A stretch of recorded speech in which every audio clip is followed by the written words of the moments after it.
Graça e paz da parte do nosso Senhor Jesus Cristo. Amém? Nós estamos mais uma vez aqui para compartilhar com os irmãos uma porção da Palavra de Deus, inclusive essa que faz parte daquela nossa sequência na Carta aos Hebreus.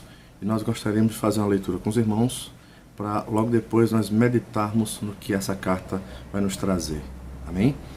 E nós queremos refletir com os irmãos aqui em Hebreus, capítulo 4, dos versos 1 ao verso 16, o capítulo inteiro, tá certo? É breve e eu acredito que nós podemos aprender algumas coisas importantes a partir do registro inspirado desse autor. Vamos ler? Diz assim: temamos, portanto, que, sendo-nos deixada a promessa de entrar no descanso de Deus, suceda parecer que algum de vós tenha falhado. Porque também a nós foram anunciadas as boas novas, como se deu com eles. Mas a palavra que ouviram não lhes aproveitou, visto não ter sido acompanhada pela fé naqueles que a ouviram. Nós também que cremos, entramos no descanso conforme Deus tem dito. Assim jurei na minha ira, não entrarão no meu descanso. Embora certamente as obras estivessem concluídas desde a fundação do mundo. Porque em certo lugar, assim disse no tocante ao sétimo dia, e descansou Deus no sétimo dia de todas as obras que fizera. E novamente no mesmo lugar, não entrarão no meu descanso. Visto, portanto, que resta entrarem alguns nele, e que por causa da desobediência não entraram aqueles os quais anteriormente foram anunciadas as boas novas, de novo determina, certo dia, hoje, falando por Davi, muito tempo depois, segundo antes fora declarado: hoje, se ouvides a sua voz, não endureçais o vosso coração. Ora, se Josué lhes houvesse dado descanso, não falaria posteriormente a respeito de outro dia. Portanto, resta um repouso para o povo de Deus, porque aquele que entrou no descanso de Deus, também ele mesmo descansou de suas obras, como Deus das suas. Esforcemo-nos, pois, por entrar naquele descanso, a fim de que ninguém caia, seguindo o mesmo exemplo de desobediência. Porque a palavra de Deus é viva e eficaz, e mais cortante que qualquer espada de dois gumes, e penetra até o ponto de dividir alma e espírito, juntas e medulas, e é apta para discernir os pensamentos e propósitos do coração. E não há criatura que não seja manifesta na sua presença. Pelo contrário, todas as coisas estão descobertas e patentes aos olhos daquele a quem devemos prestar contas. Tendo, pois, a Jesus, o Filho de Deus, como grande sumo sacerdote que penetrou os céus, conservemos firmes a nossa confissão. Porque não temos sumo sacerdote que não possa compadecer-se de nossas fraquezas. Antes foi ele tentado em todas as coisas à nossa semelhança, mas sem pecado. Acheguemo-nos, portanto, confiadamente, junto ao trono da graça, a fim de recebermos misericórdia e acharmos graça para socorro em ocasião oportuna. Glória a Deus por isso. Pois bem, meus irmãos, esse texto é a quarta mensagem das nossas reflexões em Hebreus, e como nós já dissemos aos irmãos, é uma carta escrita a judeus que têm Jesus como Messias, que creram no Evangelho, mas os judeus que não creram perseguiam esses judeus que creram, teologicamente e ideologicamente, para que eles se demovessem da fé, para que eles abandonassem essa fé nesse tal Messias Jesus Cristo e voltassem, assim como eles estavam, às origens, né? Origens. E aí, essa carta vai se desencadear, inclusive, não somente para registrar isso, mas também para ser um agente motivador para que esses judeus crentes permanecessem na fé. E aí, dentre outras questões que esse autor vai tratar, ele vai tratar da soberania de Cristo, a supremacia de Cristo em relação aos anjos, sendo ele o ponto máximo da revelação de Deus, sendo ele acima de Moisés, acima de Abraão, dentre outras questões que o autor vai levantar nessa carta. E A última mensagem que nós meditamos junto com a igreja, nós falávamos sobre o perigo da incredulidade e as consequências disso. Hoje nós queremos tratar sobre quem entrará no descanso de Deus. Uma pergunta que eu gostaria de responder para os irmãos e para mim também, pelo menos com 4 coisas básicas que são pré-requisitos, com certeza, para que alguém de fato e de verdade entre no descanso de Deus. E nós vamos ver que esse descanso de Deus, ao longo da reflexão, não é um descanso meramente geográfico, terreno e passageiro, como geralmente é vamos dizer assim, o conceito que a gente tem. Mas há um descanso maior, mais profundo, que aguarda por todo cristão. Desde o Antigo Testamento esse conceito ele é ensinado na Escritura, e aqui não é diferente. E ele mesmo, o autor aos Hebreus, ele vai argumentar e defender essa ideia de que o descanso não é exatamente um descanso terreno, mas um descanso eterno e com certeza uma perspectiva eterna. E nós vamos, ao decorrer dessa reflexão, nós vamos aprender algumas coisas para a nossa edificação. Volto a perguntar, quem entrará no descanso de Deus? Em primeiro lugar, quem crê nas boas novas. Quem crê nas boas novas. Vamos ler do verso 1 até o verso 6, que diz: temamos, portanto, que, sendo-nos deixada a promessa de entrar no descanso de Deus, suceda parecer que algum de vós tenha falhado. Porque também a nós foram anunciadas o quê? As boas novas. Como se deu com eles. Mas a palavra que ouviram não lhes aproveitou, visto não ter sido acompanhada pela fé naqueles que a ouviram. Em outras palavras, a mesma palavra foi pregada, mas alguns de uma geração da época de Moisés no deserto, o caminho para a terra prometida, não creram. E dessa forma coerente à sua incredulidade, agiram contra Deus e foram tratados ali mesmo no deserto. Todo o povo, de certa forma, porque Deus acrescenta mais 40 anos àquela caminhada. E aquela antiga geração fica no caminho. Por quê? Porque a fé não foi acompanhada do processo de ouvir a palavra que receberam. Versículo 3, ele faz uma contrapartida em relação aos que creem. Nós, porém, que cremos, entramos no descanso, conforme Deus tem dito, assim jurei na minha ira, não entrarão no meu descanso, embora certamente as obras estivessem concluídas desde a fundação do mundo.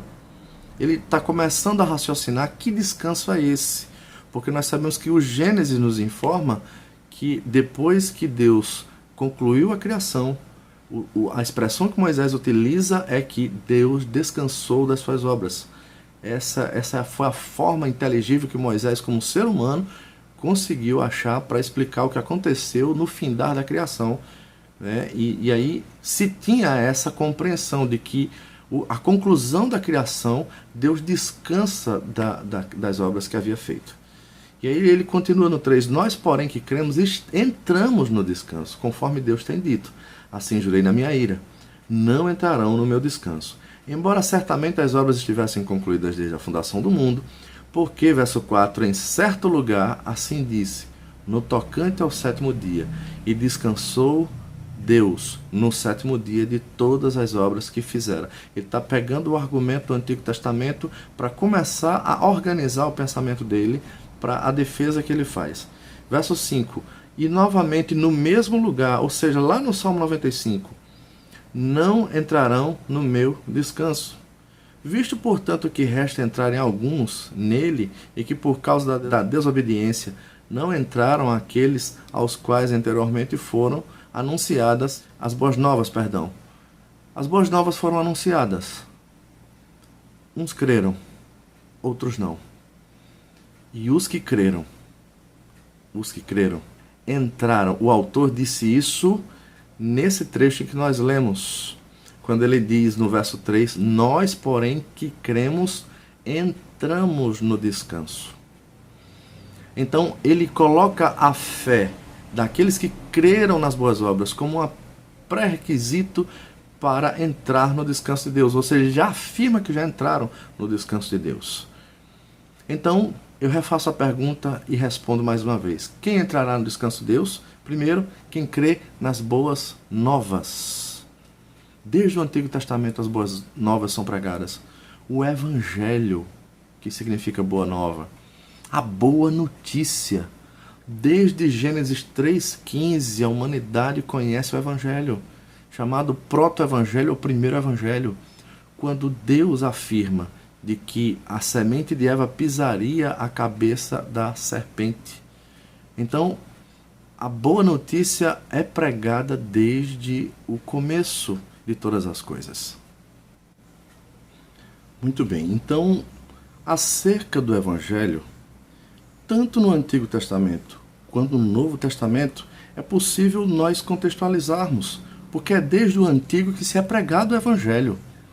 Desde Gênesis 3,15, quando o descendente de Eva pisaria a cabeça da serpente. Em outras palavras, Jesus Cristo é prometido no Antigo Testamento como aquele que aniquilaria as obras de Satanás. Satanás mente desde o princípio, distorcendo as coisas que Deus havia dito em primeiro lugar para Adão e para Eva. Quando eles decidem seguir a voz de Satanás, eles enfrentam as consequências do juízo, porque Deus havia dito: se comerdes o fruto, certamente morrereis. E eles agora necessitavam ouvir a boa nova. Apesar de Deus ser um Deus santo, santo, santo, justo, e de fato ele efetua a sua justiça, mas também a sua justiça não anula a sua misericórdia e o seu amor. E ele demonstra o seu amor exatamente ali, prometendo aquele que é de verdade, de fato, a boa notícia. Jesus Cristo é o Evangelho. É o nosso Senhor e Salvador, sendo revelado e prometido na história. E o decurso do Antigo Testamento vai confirmar exatamente isso, porque os salmos falam de Jesus, né? O Salmo 23 é praticamente um cântico poético em homenagem ao pastor Jesus Cristo. Os profetas falam de Jesus. Isaías chama de maravilhoso conselheiro, Deus forte, Pai da eternidade, príncipe da paz. Então, Jesus Cristo, quando encarna, quando nasce de uma virgem, cumpre as promessas do Antigo Testamento. Então, a boa notícia agora se faz carne e habita entre nós, cheio de graça e de verdade. Assume a nossa cruz, morre por nós, derrama seu sangue e ao terceiro dia ressuscita. Ascende ao Pai e está prestes a voltar para buscar aqueles que creem nas boas novas. E esses entrarão no descanso de Deus. Então, quem entrará no descanso de Deus? Em primeiro lugar, quem crê nas boas novas, na boa notícia, no Evangelho. Quem crê em Jesus Cristo como seu Senhor e como seu Salvador, bendito seja o nome do Senhor. Em segundo lugar, quem espera o lar eterno. Quem espera o lar eterno. Verso 7 ao verso 10 diz: de novo determina, certo dia, hoje, falando por Davi, voltando ao Salmo 95, muito tempo depois, ou seja, muito tempo depois do que afirmou Moisés lá atrás. Segundo antes fora declarado, hoje se ouvirdes a sua voz, não endureçais o vosso coração. Aí ele vai explicar no verso 8 o raciocínio que ele está começando a organizar. Ora, se Josué lhes houvesse dado descanso, não falaria posteriormente a respeito de outro dia. Portanto, resta um repouso para o povo de Deus. Eu vou parar aqui para a gente começar a refletir sobre isso. Ele já começa a mostrar mais claramente aonde é esse repouso, aonde é esse descanso. Ora, se a questão que Moisés levantou inspirado por Deus sobre a necessidade do povo, ao ouvir a voz do Senhor, não endurecer seu coração, e nesse mesmo momento isso foi apresentado como um pré-requisito para entrar no descanso de Deus. Mais uma vez essa verdade é trazida à tona E de fato ele coloca, bom, se o descanso fosse na terra prometida, no período de Josué essa promessa já teria sido cumprida. Mas no Salmo 95, Davi vai falar isso mais tarde. E Davi nasce muitos anos depois de Moisés e Josué. Então, se Deus está falando por meio do rei Davi, essa promessa continua e é algo mais profundo do que meramente repousar numa terra geográfica. Muito mais profundo do que um descanso terreno. E nós aprendemos, meus irmãos, que o Senhor reserva para nós a bem-aventurança eterna, o nosso lar eterno, onde vamos habitar com o Senhor Jesus Cristo, no novo céu, na nova terra. Precisamos estar de olho na eternidade, aguardando e nutrindo firme esperança na eternidade, porque grandíssimas coisas são reservadas para todos aqueles que creem e nele esperam. Então, no verso 9 ele diz, portanto, resta um repouso para o povo de Deus. Verso 10, porque aquele que entrou no descanso de Deus, também ele mesmo descansou de suas obras, como Deus das suas. Então, haverá sim um descanso de nossas obras. Entraremos no descanso de Deus. Já estamos no descanso de Deus. Fomos declarados por já estar no descanso de Deus, no momento da justificação. Então, o que nós aprendemos com essa declaração, fazendo uma breve aplicação para os nossos dias? Dias onde nós temos nos preocupado demais com as circunstâncias presentes, com a construção material e mercantil da vida aqui na Terra, apegados aos valores terrenos e aos objetos e ao estilo de vida meramente terreno, e esquecido do alto, esquecido das promessas da eternidade, e por isso temos nos frustrado, temos nos entristecido, temos perdido de vista o nosso verdadeiro lar, quando excessivamente olhamos para cá, quando nos importamos demais com as circunstâncias, quando nos apegamos a esse estilo de vida como se fosse talvez a nossa última esperança. O apóstolo Paulo diz que aqueles que nutrem sua esperança meramente nessa vida são os mais miseráveis dos homens. E a nossa esperança está no Senhor e na sua gloriosa segunda vinda, quando Ele glorificará as nossas vidas, nos dando um corpo glorioso para habitar e desfrutar da bem-aventurança eterna no nosso verdadeiro e definitivo lar por toda a eternidade juntamente com Ele.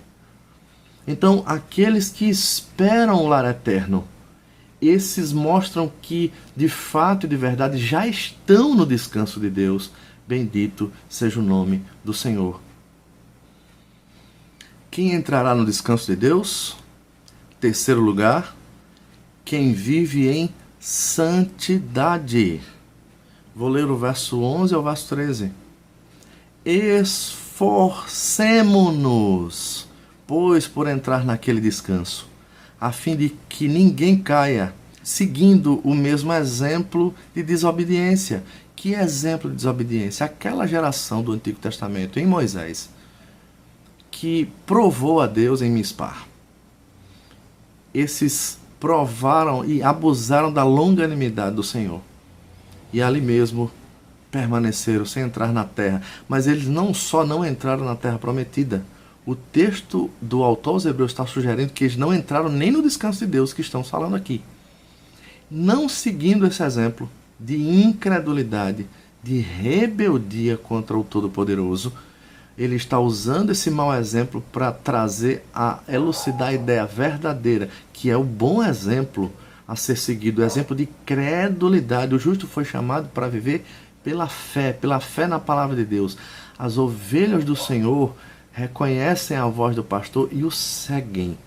Então, ao contrário da incredulidade, a credulidade é seguir, ouvir a voz do pastor, atentar-se para o que diz a revelação na palavra de Deus. E não à toa, é justamente nesse trecho que ele vai elucidar o poder da palavra de Deus. Versículo 12.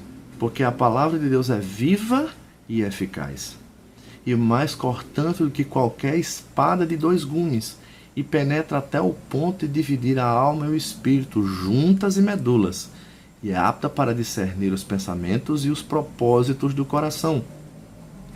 Perceba que a ideia do autor não é meramente dar uma aula de divisões do ser humano, mas exaltar exatamente de que a palavra tem o poder de alcançar lugares onde eu e você jamais vamos alcançar. É ela quem distingue o joio do trigo. Ela transforma o miserável pecador. Ela santifica a mente e corpo daqueles que vão entrar no descanso de Deus.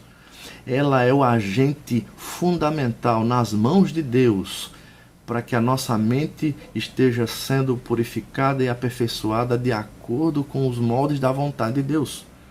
E o Espírito Santo utiliza as palavras da revelação, quer seja para nos trazer esperança, lembra de Jeremias, trazendo à minha memória o que me traz esperança, e nada melhor do que a própria palavra de Deus, as promessas contidas na revelação, para nos trazer esperança, novo ânimo, novo vigor, mas também para nos corrigir, para nos educar e também para sondar o nosso interior com relação àquilo o que estamos fazendo, como estamos vivendo, se estamos de acordo ou não com a vontade de Deus. Ela discerne, ela corrige, ela nos sonda e ela discerne exatamente o nosso comportamento, se está ou não de acordo. Quer saber se está aprovado ou reprovado, o crivo é a palavra de Deus, com certeza. Ela é a revelação do Senhor para nós. E aí ele conclui no verso 13 dizendo: e não há criatura que não seja manifesta na sua presença, pelo contrário, todas as coisas estão descobertas e patentes aos olhos daquele a quem temos de prestar contas. E eu pego essa ideia e corroboro também com aquilo que disse João. Aqueles que são da luz fazem as obras da luz. E eles não têm dificuldade em estar na luz, porque eles praticam as obras da luz. Aqueles, porém, que estão nas trevas, não vêm para a luz para que as suas obras não sejam manifestas. Mas, para terror deles, todas as obras deles estão nuas e patentes aos olhos daquele a quem todos nós vamos dar conta. O Senhor conhece o justo, conhece o que é dele. Não só aquele que é dele de boca, mas aquele que verdadeiramente é dele com a sua vida, com seus atos. Não que aqueles que são dele são perfeitos, muito pelo contrário, mas temem ao Senhor, mas buscam ao Senhor, se quebrantam e esses, de fato, de verdade, admitem que dependem do Senhor diariamente. Não estão satisfeitos com suas inclinações e se esforçam diariamente aos pés da cruz, para que suas imperfeições sejam tratadas pela graça de Deus. Essa é a grande diferença daqueles que vão, de fato, já pertencem ao descanso de Deus, para aqueles que não pertencem ao descanso de Deus. Quem entrará no descanso de Deus? Quarto lugar, quem recorre ao socorro da graça. Quem recorre ao socorro da graça. Versículos 14 a 16. Tendo, pois, a Jesus, o Filho de Deus, como grande sumo sacerdote, que penetrou os céus, conservemos firmes a nossa confissão, porque não temos sumo sacerdote que não possa compadecer-se de nossas fraquezas. Antes foi ele tentado em todas as coisas, a nossa semelhança, mas sem pecado. Antes de prosseguirmos com a leitura, eu queria parar principalmente no verso 14 para a gente refletir. Tendo, pois, a Jesus, o Filho de Deus, como grande sumo sacerdote, quando ele usa essa figura de linguagem, os hebreus compreendem, porque o antigo culto no antigo templo funcionava dessa forma. Até antes disso, haviam os sacerdotes que ofereciam sacrifício pelo povo e serviam no templo, e havia o sumo sacerdote, que era sacerdote acima desses sacerdotes. O primeiro deles, inclusive, foi o irmão de Moisés, Arão.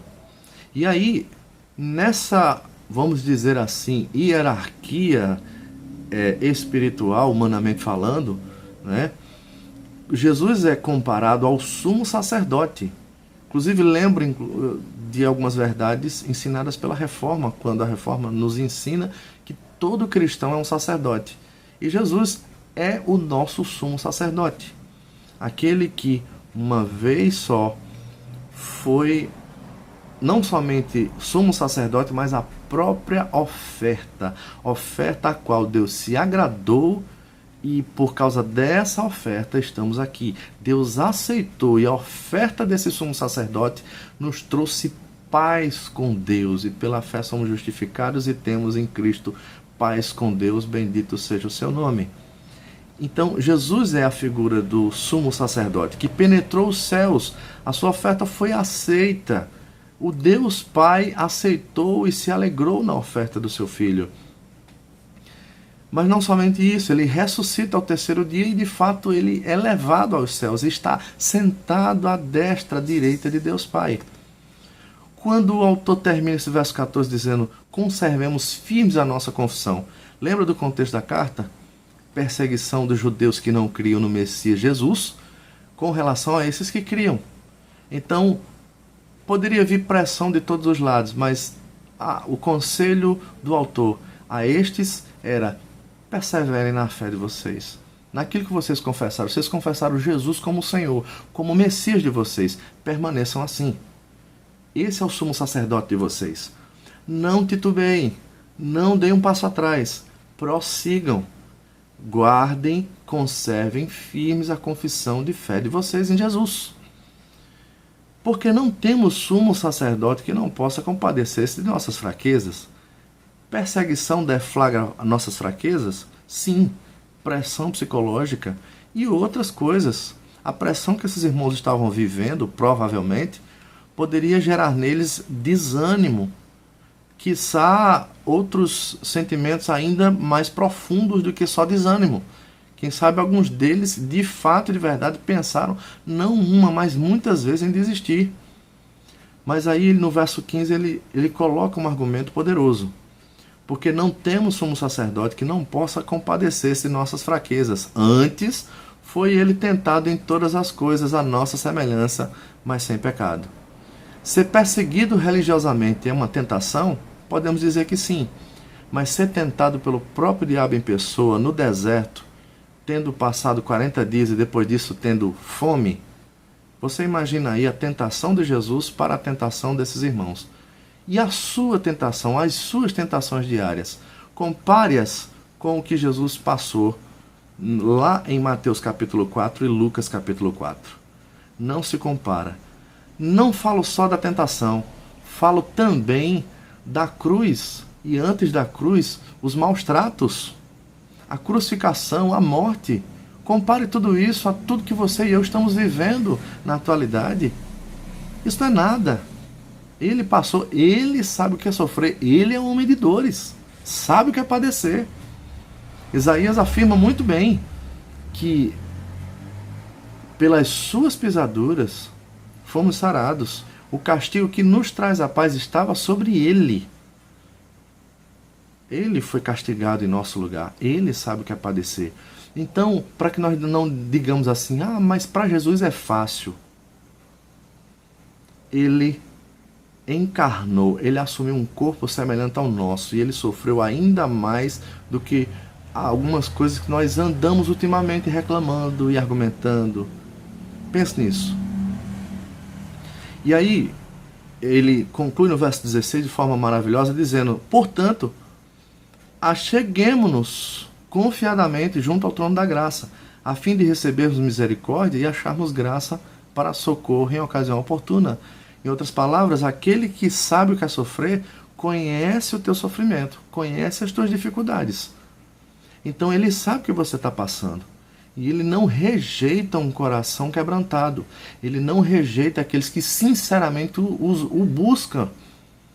Então, não importa o que você tem vivido, a dificuldade e o drama do que você tem vivido, recorra confiadamente, se aproxime do trono da graça, sabendo que aquele que se assenta no trono sabe o que você está passando, não só porque sonda o seu coração e a sua vida como Deus que é, mas pelo fato de ele ter vivido em carne humana assim como você. e com certeza ele tem graça suficiente para recebê-lo e atendê-lo em tempo oportuno. Se achegue confiadamente, porque aquele que te ama antes da fundação do mundo se assenta no trono, governa todas as coisas e está atento ao que você está vivendo e com certeza tem algo grandioso para fazer em sua vida. Creia, se aproxime. Aprendemos juntos. Quem entrará no descanso de Deus? Primeiro, quem crê nas boas novas. Segundo, quem espera o lar eterno. Terceiro, quem vive em santidade. Quarto, quem recorre ao socorro da graça. E eu queria deixar algumas aplicações para a nossa edificação. Primeiro, deixe sua fé ser moldada pelo Evangelho diariamente. Em um mundo de opiniões banais e relativização da verdade, siga sempre o ensino de Cristo, que é a verdade que liberta e firma o que crê. Segundo, se alegre sempre na esperança do seu verdadeiro lar. Tudo aqui irá passar, mas a glória que te espera é melhor e maior do que tudo que você já viu. Terceiro, guarde-se em santidade ao Senhor, rejeitando o pecado, perseverando e fazendo o que a palavra de Cristo ensina. Quarto e último, recorra diariamente à graça de Cristo, pois não há supercrente. Todos precisamos do sumo sacerdote e da graça desse sumo sacerdote, Jesus Cristo, nosso Senhor. Que Deus te abençoe e te edifique na sua palavra. Amém? Graça e paz.